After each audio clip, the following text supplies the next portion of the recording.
Desde los noventas, cerca del final del siglo y ya a principios del 2000, no solo pudimos ver grandes cambios en la ciencia, política, música y cine, sino que pasó algo revolucionario para su momento, en el sentido contextual sobre la crítica social. Se podría ver más fuerte que nunca. Tal es el caso de que se tocaban temas o se empezaban a tocar temas como la discriminación racial, el suicidio, temas con contenido sexualmente sugerente para la época, así como influencias directas y críticas duras y concretas a personajes políticos de la época. Quizás los más viejos podrían recordar en sus memorias lo que significó, por ejemplo, Locomotion, que traía propuestas bizarras que se colocaban como los hitos y los íconos referentes de ese tiempo, con un resultado que podríamos denominar hoy en día animación para adultos. Por mencionar los más conocidos tenemos a Ren y Stimpy, La vida moderna de Rocco, Los Simpson en su momento, Padre de Familia, en tiempos más recientes está F es de familia, F is for the family, pero eso es del lado occidental, porque del otro lado del charco también se estaban gestando joyas del tamaño como de Ghost in the Shell, la tan amada y sobrevalorada Evangelion, etcétera, etcétera, etcétera. El punto es que el referente cultural sobre lo que eran las caricaturas o las animaciones que se supone eran solamente para niños o niñas pequeños, se dio con un vuelco, un giro totalmente de 180 grados. Y esto en los últimos 25 años aumentó, porque, bueno, vamos a ser honestos, podemos tomar contextos actuales como lo que es BoJack Horseman, la depresión y ese tipo de cosas, Rick y Morty y bla bla bla bla bla. La cuestión es de que antes ese tipo de situaciones, tocar temas como drogas, sexo, depresión, ese tipo de cuestiones vívidas que todos sabían pero que la mayoría ignoraba, no se podían tocar. Y bueno, para la mediocridad de Internet y para ayudar a la procrastinación de alguna persona extraña que se llegue a topar con este video, tengo un top de cartoons y animes para adultos. Quiero aclarar dos puntos antes de iniciar. El primero es que detrás de esto quedan fuera obviamente a mi consideración todo lo que es conocido. Intentaremos navegar en los mares del underground para ver estas propuestas alternativas con contextos realmente muy extraños, interesantes y oscuros. También si llegas a reconocer alguna de estas series, películas o animes, significa que de algún modo hay alguien más que, bueno, es sin vida personal, friki, otaku, conocedor del hermoso arte de la animación que yo.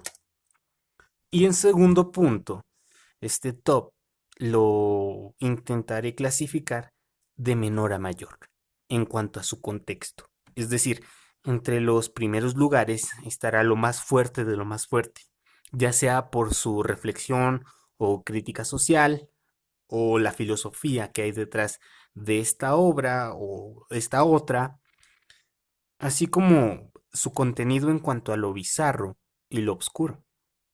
Además, he de decir que tratándose de pues no alterar el disfrute y el goce o la reflexión y el análisis de estas obras, intentaré no caer en spoilers, pero bueno, a tenerlo en consideración por si se llegara a presentar el caso. Y bien, en el número 10 tenemos algo que siento que hoy en día debería de ser muy conocido, pero sorprendentemente, creo, a mi consideración, no lo es. Estoy hablando de lo que es Titan AE. Es una película un poco vieja, del 2000. En una manera general tenemos una película de aventura más crítica a la importancia del medio ambiente, más búsqueda de un tesoro. Dirigida por Don Bluth y Gary Goldman. Disculpen, este último fue creador de, bueno, ayudó en la co-creación de lo que fue su ópera prima, entre comillas, la película más exitosa, que sería Winnie Pooh y el árbol de miel.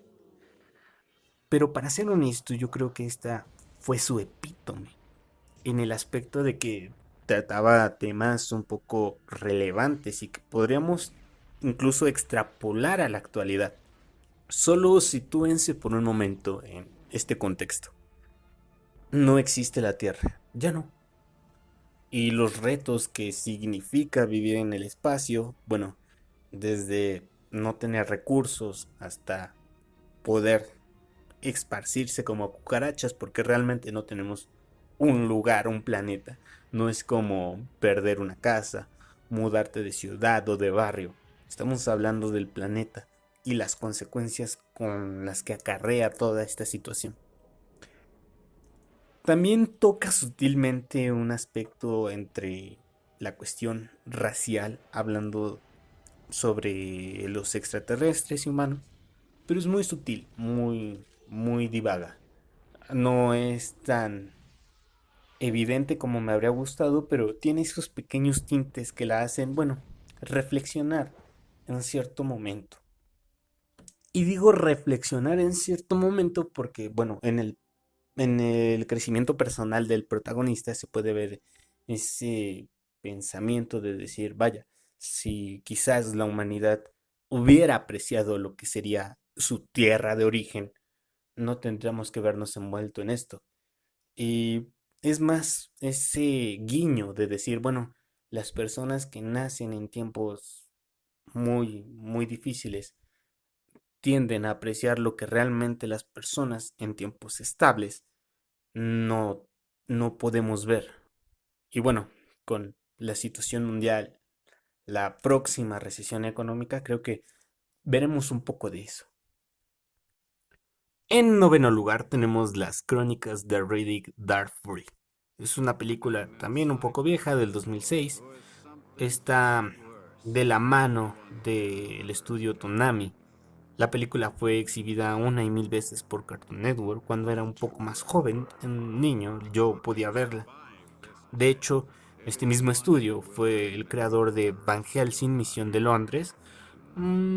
Igual que aquella obra, esta, si bien no es profunda en su filosofía y tampoco realmente tiene una estética en su animación que sobresalga, se me hace una película disfrutable. Dentro del top creo que es la más disfrutable, no family friendly, pero una película palomera. Si bien recordamos, este personaje Riddick es interpretado por Vin Diesel y sí, en el fondo ya no lo puedo ver como otra cosa que no sea Toretto y su carnita asada al final de cada película diciendo familia. Pero bueno, esta película de Riddick en su momento fue buena y de hecho hay tres. Y esta película animada, que realmente no la cuentan en la trilogía, se sitúa entre la primera y la segunda película. Yo le estoy llamando película, pero realmente está considerada como un corto animado. Y bueno, se abrió paso en este pequeño top. Espero que la tomen en consideración porque si bien ya dije no tiene una trama muy profunda, es disfrutable. Y aquí empieza a ponerse un poco raro porque en el octavo lugar viene FLCL para propios y extraños, Furikuri para los que llegaron a verlo por el doblaje gringo, Fully Cool. De la mano de Gainax, quien es el estudio de animación encargado del primer Neo Genesis Evangelion, y Tengen Toppa Gurren Lagann, FLSL es prácticamente un- una cuestión de desorden hormonal llevada a cabo por extraterrestres que deriva en peleas de mechas o mechas, como prefieran o lo conozcan. Sí, es decir, robots gigantes peleando. Así es el protagonista, que está en el barrio de Masabe, una, bueno, más que barrio, es una ciudad industrial. Llega a conocerse con una un poco frenética extraterrestre que lo altera hasta el más mínimo de sus sentidos. tintes de comedia, un poco de acción, nada de seinen, pero sí un par de guiños a lo que podríamos llamar una adolescencia caótica. Aquí ya entramos en un poco más profundo en cuanto a la filosofía y lo que representan las obras, porque en el séptimo lugar tenemos lo que es La Rebelión de la Granja. Esta película tiene dos vertientes, bueno, tiene dos animaciones. Una es de 1954, que es la que recomiendo, y la otra es una, entre comillas, más actual, de 1999. Para quien lo sepa y para quien lo ignore, La Rebelión en la Granja es una obra que fue creada por George Orwell. Este señor, este maldito George Orwell, creador de cosas como, vaya, 1984. Este hombre, George Orwell, que, bueno, esta fue su obra más icónica o es la más popular, pero no es la mejor. Este personaje fue un periodista excepcional. No solamente le tocó vivir lo del Imperio Británico, el socialismo democrático y el totalitarismo nazi y el régimen de Stalin, también tuvo que lidiar con los horrores de la Guerra Civil Española. Con más de 100 relatos cortos, un promedio de 9 compilaciones entre sus poemas y sus analogías de guerra y 9 novelas exitosas. Este sujeto pone de manifiesto en Rebelión de la Granja lo que es la sociedad, esta crítica hacia el sistema político, los dirigentes y bueno, vaya, si tú estás interesado, si alguien que llegue a ver este video está interesado en lo que realmente es una distopía y en lo que derivó en el imperio yanqui y bueno, me refiero a todo lo que le dio modelo a las bases de los últimos años, estuve hablando de los 80 a la actualidad, fue o se puede entender gracias a lo que plasmó en Rebelión a la Granja, en donde prácticamente te das cuenta que siempre hubo cerdos gobernando. Sin poner de manifiesto otra situación, de verdad deberían de ver, o alguien que esté viendo este video debería de correr, pausar esto y ver esa película. Si bien muchos dirán es aburrida, la cuestión filosófica, sociopolítica que hay detrás de todo esto es muy vívida, muy humana, muy real. Pero bueno, siguiendo con el top, y para no alargar más esta situación, Ergo Proxy. En el sexto lugar tenemos a Ergo Proxy, este anime que es del 2006, creado por el estudio Woke. ¿Qué podemos decir? Mundo distópico, cyberpunk, transhumanismo, una rebelión y una pelea de castas entre lo que podríamos llamar los Outriders versus los humanos, versus esta especie híbrida que son los proxies. Y bueno, literalmente pelear con el terrorismo de los virus. Este anime, si bien tiene cierto feeling en su estética, porque realmente es muy distinto a muchos otros, pone de contexto este lugar oscuro lleno de conspiraciones, donde no le importa al gobierno llegar a sus fines intentando en el proceso secuestrar, torturar y experimentar con un par de personas. Este es un anime de tipo seinen que no es para todo público en el aspecto de la trama, es un poco pesada en ocasiones. La animación no es muy fluida, ya que bueno, por el estilo en esta cuestión de, me parece, al estilo Berserk, es tediosa de ver en ocasiones, pero no por ello le quita el mérito de ser una gran obra. Y bueno, pasando al puesto número 5 tenemos Felidae, esta película alemana dirigida por Michael Schnack. Esta película alemana del 94 nos cuenta la vida de una sociedad de gatos. Pero pues realmente no sería como ver Cats. Esta película es un poco cruda en cuanto a sus escenas. De hecho, es curioso porque en Alemania fue exhibida para todo público, pero al llegar a nuestro continente y más en el contexto americano, obviamente fue prohibida por ciertas cuestiones. Por ejemplo, vemos un culto de gatos que majestuosamente se entregan a la muerte.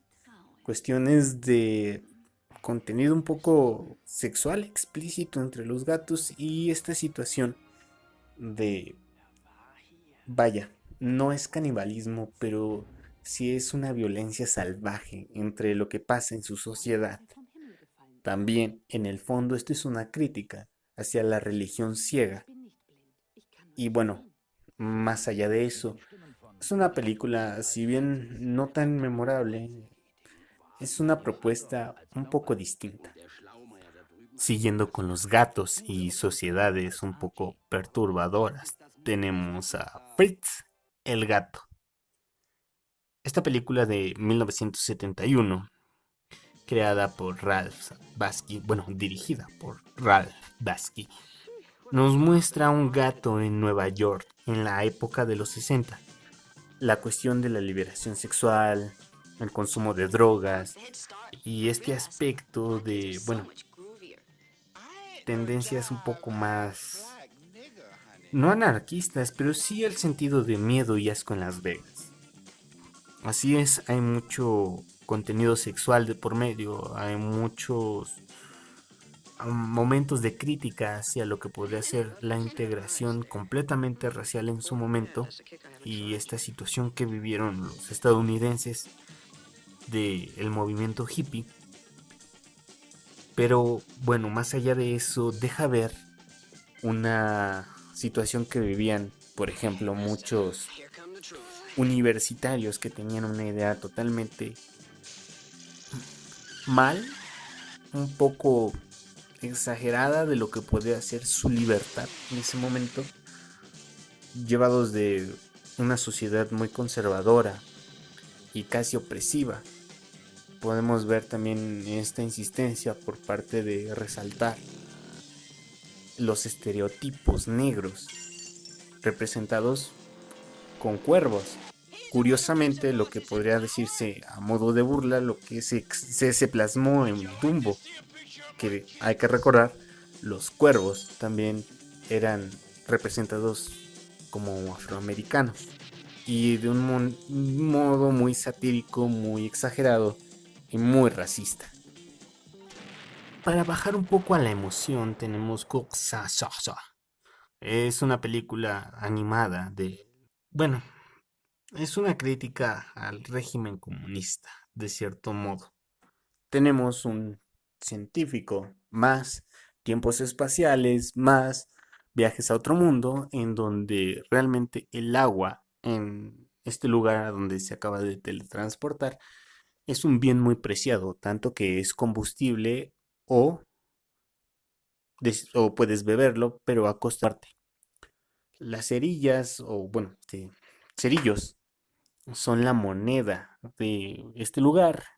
Es un poco raro, no tan distópico, pero es muy disfrutable. Obviamente también tiene tintes sobre reflexión hacia lo que fue el comunismo y su crítica interna de un momento a otro.